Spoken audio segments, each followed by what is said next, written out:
प्रयागराज में कोविड मरीज का एक ऐसा मामला सामने आया है जिसको सुनकर आप हैरत में पड़ जाएंगे।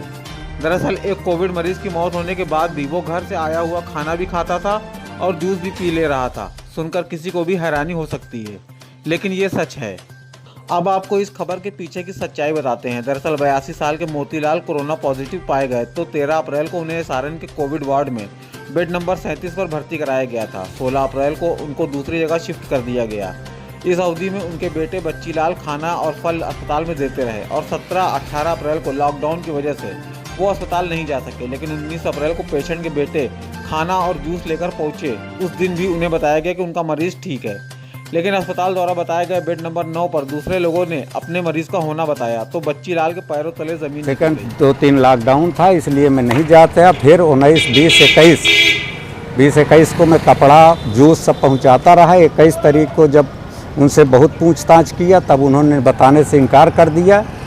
तब जो है मुझे पता चला कि मेरे पिताजी की डेथ हो गई है। मुझे डेथ सर्टिफिकेट पकड़ा दिया कि आपके पिताजी 17 तारीख को डेथ हो गई है और उनका जो है पता वो अंतिम संस्कार कर दिया गया। मुझे मेरे पिताजी की लाश तक नहीं मिली है, जिसके कारण मैं आज तक भटक रहा हूँ। मेरे पिताजी कहाँ गए, कैसे हैं, किस स्थिति में उनको कहाँ फेंक दिया, ये मैं नहीं जानता। मोतीलाल की मौत के बाद अस्पताल के लोगों ने उनके घर वालों को कोई सूचना नहीं दी, बल्कि लावारिस में उनका अंतिम संस्कार भी करा दिया और उनके बेटे को डेथ सर्टिफिकेट थमा दिया।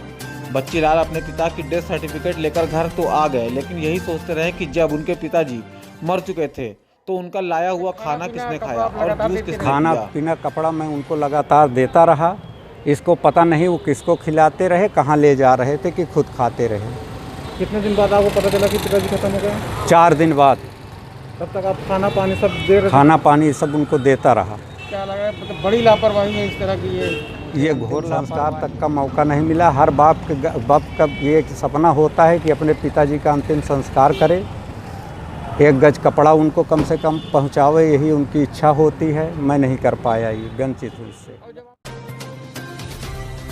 अस्पताल की इस लापरवाही की शिकायत बच्चीलाल ने लिखित रूप से मेडिकल कॉलेज के प्रिंसिपल और मुख्य चिकित्सा अधीक्षक से की है।